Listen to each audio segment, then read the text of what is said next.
आज आप सबके साथ बैठकर चाय की चुस्की लूं और आप सबसे थैंक यू वेरी ये उनका है मेरा भाई।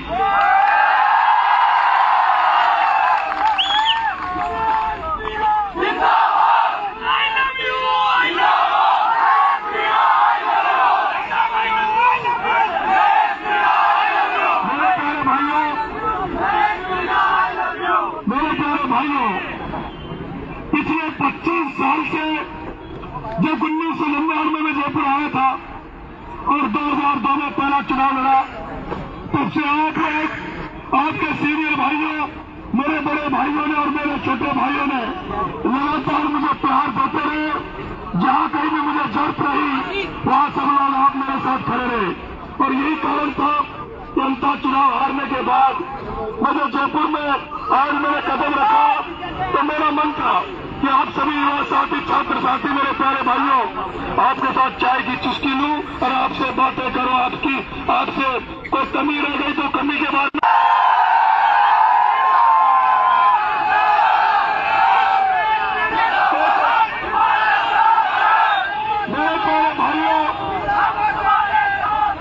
मेरे प्यारे भाइयों, पैसों की कर्ज की वजह से,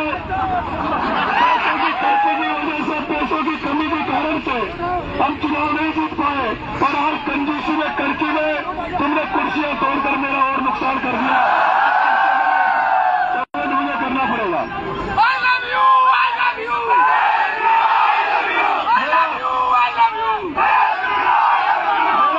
मेरा एक भाई कह रहा है भाई साहब टोना भीम से लो। टोना भीम से कितने लोग लेना चाहते हैं?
मेरे प्यारे भाइयों, क्या आपको लगता है कि आपका भाई एमएलए का भूखा है?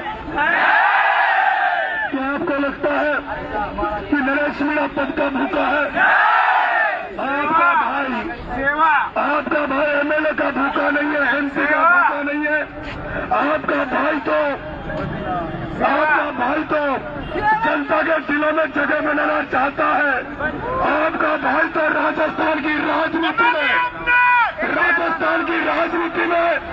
जैसे आपके भाई ने राजस्थान के सबसे बड़े विश्वविद्यालय राजस्थान विश्वविद्यालय में छत्र राज किया, उसी तरह आपका भाई राजस्थान की राजनीति में भी एक छत्र राज करना चाहता है। राजस्थान की राजनीति में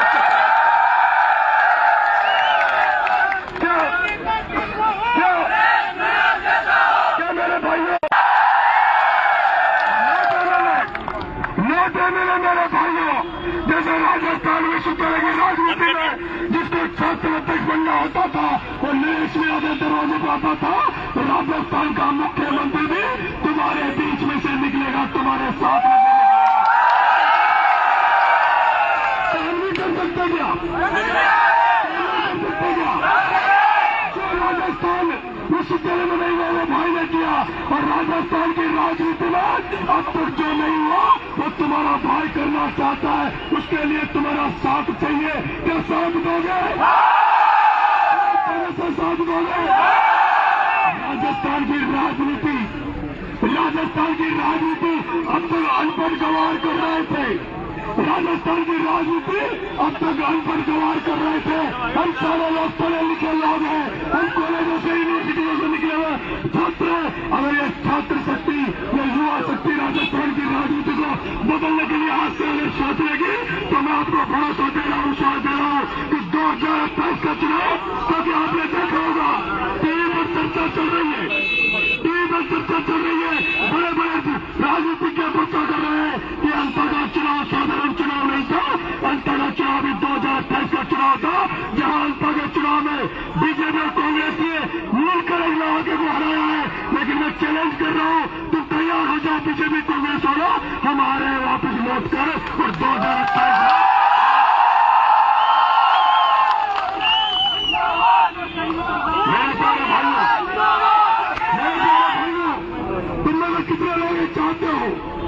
कितने लोग चाहते हो कि नरेश में ऐसा प्रयास करे जिसमें हनुमान बेनीवाल, चंद्रशेखर आजाद, राजकुमार रावत, अखिलेश यादव, अरविंद केजरीवाल, इन सारे लोगों को एक टेबल पर बैठाकर और राजस्थान की राजनीति बदल देंगे। क्या अगर ये सारे लोग, चाहे जितने भी लोग पक्ष में है, अगर सारे लोग राजस्थान की राजनीति में एक साथ एक मंच में आ जाए तो क्या राजस्थान की राजनीति नहीं बदल सकती? नहीं बदल सकती क्या? और मैं कह रहा हूं, जिस दिन राजस्थान की राजनीति बदल गई, जिस दिन ये बैग लेकर, ये करोड़ों रुपए ले लेकर जो टिकट लेके आते हैं, जो करोड़ों रुपए लेकर टिकट लेके आते हैं, जहां राजनीति इस तरह की हो गई कि कमजोर गरीबों के बच्चे जो राजनीति में अपना मुकाम बनाना चाहते हैं, जगह बनाना चाहते हैं, उनको जब तक जगह नहीं मिलेगी, जब तक वो 30वां विकल्प राजस्थान में खड़ा नहीं होगा, जब तक नए लोगों को मौका नहीं मिलेगा। अगर आप चाहते हो, जिस तरह से ममता बनर्जी ने पश्चिम बंगाल में कर दिखाया, जिस तरह से मुलायम सिंह यादव ने कर दिखाया, लालू यादव ने कर दिखाया, अगर हम सारे लोग इकट्ठा होकर अपनी से 2028 की राजधानी के लिए तैयारी करने लग जाओ, मैं वादा कर रहा हूं मेरे भाइयों कि नरेश मीणा चुनाव हारने के बाद भी नरेश मीणा को नींद नहीं आई। नरेश मीणा को 2028 दिख रहा, जैसे अर्जुन ने जिसे मछली की आंख देखी, उसी तरह तुम्हारे भाई को भी 2028 दिख रहा है।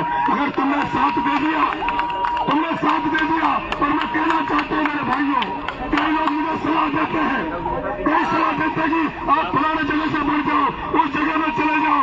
मैं आपसे वादा कर रहा हूं, कई लोग कहते हैं कि नरेश मीणा एक जगह पर चुनाव लड़ने जीत जाएगा। अरे मेरे भाइयों, 200 एमएलए घूम रहे हैं, उन 200 एमएलए को कौन पूछ रहा है? तुम्हारा भाई तो हार गया, तब भी 200 एमएलए से ज्यादा चर्चा तुम्हारे भाई की चर्चा, और इसलिए नहीं हो रही कि नरेश मीणा चुनाव हार गया। नरेश मीणा की चर्चा इसलिए हो रही है कि वो छबरावर कॉन्स्टिट्यूंसी में जाता है, 10 दिन तैयारी करता है, 45,000 वोट आता है। वो नरेश मीणा टॉप की धरती में जाता है, 10 दिन में 60,000 वोट आता है। वो नरेश मीणा अंता की धरती में अकेला लड़ाई लड़ता है और 55,000 वोट ले जाता है। अगर नरेश मीणा के साथ चंद्रशेखर आजाद आ जाए, नरेश मीणा के साथ ओवैसी आ जाए, नरेश मीणा के साथ हनुमान बेनीवाल आ जाए, नरेश मीणा के साथ अखिलेश यादव आ जाए, नरेश मीणा के साथ तेजस्वी यादव आ जाए, पूरे देश के सारे नेताओं को इकट्ठा कर दूंगा, पूरे देश के नेताओं को एक जगह पर ला दूंगा और इस कांग्रेस बीजेपी की दुकान को बंद कर दूंगा, जिन्होंने मिलकर मुझे हराने का काम किया। मेरे भाई,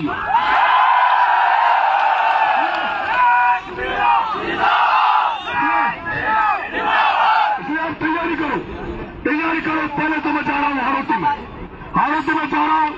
पहले अंता के लोगों को धन्यवाद दूंगा, छबरा के लोगों को धन्यवाद दूंगा और उसके बाद देवरी के लोगों को धन्यवाद दूंगा। उनकी समस्याएं लिखूंगा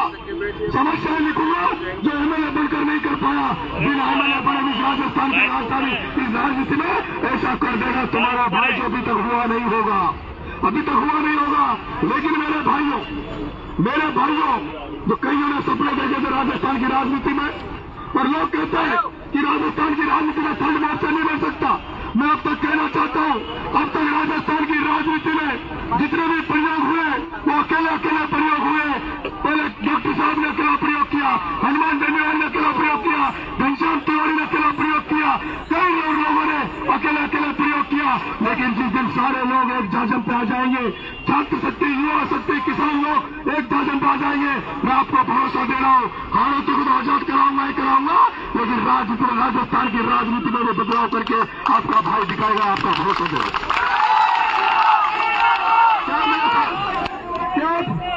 क्या आप मेरी बात से सहमत हो? और ये नहीं है ये लाल शोट लाली का पापा फापा, इनको 200 में 200 का युवा को खड़ा करेंगे। लाल शोट के युवा को खड़ा करेंगे। घबराने की जरूरत नहीं है। अभी से काम करना चालू करेंगे। मेरे युवा साथियों, छात्र साथियों, मैं आपसे कहना चाहता हूं, पंचायत राज का चुनाव आ रहा है।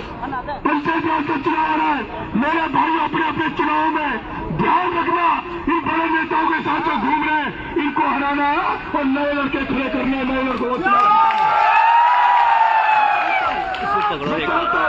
मैं चाहता हूं कम से कम 1000 नए लड़के राजस्थान की राजनीति में 1000 नए लड़के सरपंच होने चाहिए हमारे, जो सरपंच बनकर और उनकी गाड़ियां नरेश के साथ चले। अगर तुमने 1000 नए लड़कों को सरपंच बना दिया तो हमें दिक्कत नहीं आएगी। और उसके बाद उन्हीं लोगों में से विधायक भी बनेंगे। ये जो आते हैं ना कि कलेक्टर बन गया, बड़े बड़े पदों पर बढ़ के 500,000 करोड़ कमा के और चुनाव टिकट लेके आ जाते हैं, अब वो नहीं बनेंगे। नए लोग बनेंगे जो आज नई राजनीति के बारे में सोचते हैं, जो पढ़े लिखे लोग होंगे। और मेरे साथ एक बात और निवेदन करना चाहता हूँ, जो साथी मेरे साथ 24 घंटे रहते हैं, जो साथी मेरी टीम में साथ रहते हैं, उनसे निवेदन है वो फेसबुक को कम चलाना करें, फेसबुक का यूज कम करें और फालतू में इधर उधर नहीं करें और काम की पोस्टें डालें। फेसबुक का भी सदुपयोग करो मेरे भाइयों, फेसबुक को अच्छाई के लिए करो। रोज सेल्फी हर जगह हर 5 मिनट में फोटो डालना बंद करो, वही करो जो तुमने पॉजिटिव किया है। अगर गांव में तुम साफ सफाई कर रहे हो तो उसकी फोटो डालो। कहीं तुमने कोई अच्छा रचनात्मक काम किया है, कहीं सड़क में कांटे हटाए, कोई अच्छा काम किया तो उसकी फोटो डालो। इसलिए मेरे भाइयों, आज जिस संख्या में तुम लोग आए हो उससे मेरा मनोबल बढ़ गया। जो मेरे निराशा छाई हुई थी तीसरा चुनाव हारने के बाद में, जो मेरे अंदर दुख था, उस दुख को तुमने खत्म कर दिया और नया जज्बा तुमने नरेश मीणा को आज फिर से दे दिया है। इसलिए मैं आप तमाम लोगों को बहुत बहुत धन्यवाद देता हूँ और आपका आशीर्वाद, आपका स्नेह और प्यार इस भाई पे बनाए रखना। आपके प्यार के अलावा, आपके आशीर्वाद के अलावा इस भाई के पास कुछ नहीं है। आपके भाई के पास केवल जज्बा है, हिम्मत है, हौसला है। उस जज्बे की, हिम्मत की, हौसले की वजह से मैं चल रहा हूँ। कई लोग कहते हैं नरेश रेस्ट कर ले, नरेश रुक जा, नरेश आराम कर कुछ दिन को। मेरे अंदर आराम नहीं है मेरे भाइयों, मेरे अंदर कुछ बड़ा करने का है। मैं ऐसा चाहता हूँ कि राजस्थान की राजनीति में तुम्हारे भाई को वैसे याद किया जाए जैसे यूनिवर्सिटी में याद करते थे, वैसे राजस्थान की राजनीति में याद करें। आप सब आए, बहुत बहुत धन्यवाद तमाम लोगों को। राम राम साहब।